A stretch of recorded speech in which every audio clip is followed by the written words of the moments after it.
So we back with another one, man. I'm already ready as always.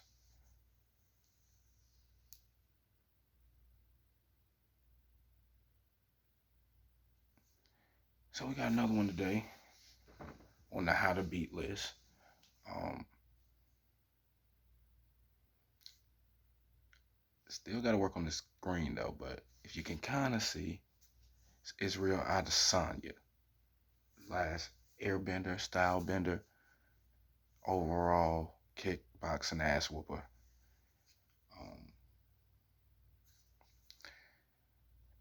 Guy's great, man. I mean, it's really no way you can get around at 19-0.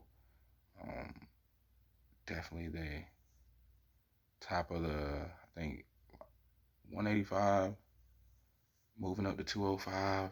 So I definitely had to do this. Um, got Jan as his next opponent for the 205 championship light heavyweight. Definitely hype about that. Got a expected battle versus my boy John Jones. Also probably will be on this show eventually.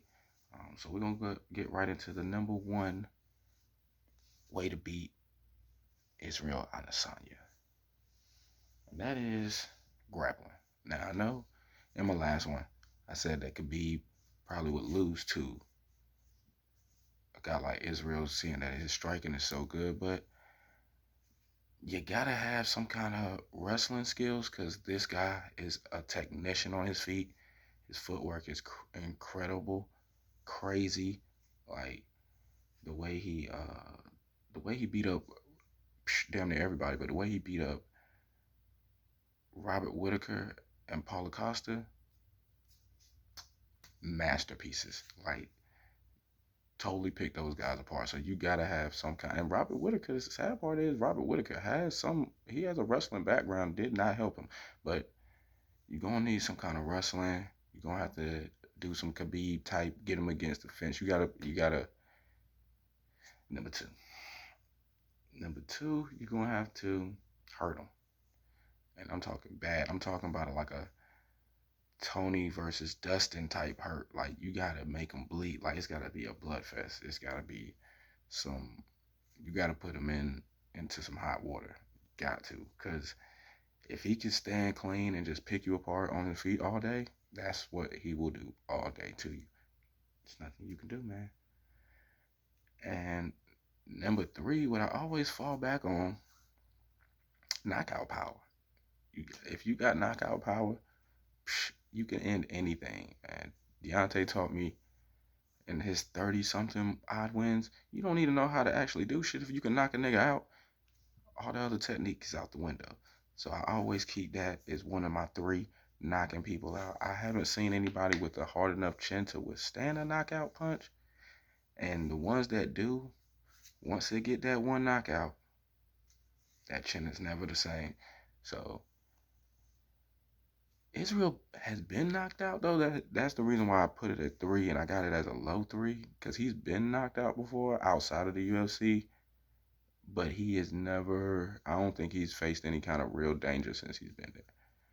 So the three guys I think that can beat him, it'd have to be one John Jones.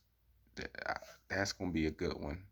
Only, but I give it to John Jones now only because he's heavier. He's been at light heavyweight longer. Um, Jan, Jan has a possibility. I mean, he falls heavily on that three. He beat the hell out of Dominique Reyes. I don't think he's gonna do Israel the same way like that, but he does have some knockout power. And my third one is more of a. I don't think he can beat him, but I really want to see this match, and I'll tell you why. In my last 30 seconds, is Kamaru Usman, man. I like the fact that he has a good dirty boxing. Like versus Masvidal, I know his toes and his foot was swollen. That nigga dang near stepped on his foot like 118. Like his dirty boxing against the cage. I would love to see that, especially with Israel having a kickboxing background, to see that dirty boxing. Pretty sure Israel still win, but I would definitely want to see that. So, how to beat him, man? Y'all can try, but he's 19-0. Have fun, Jan or Jan.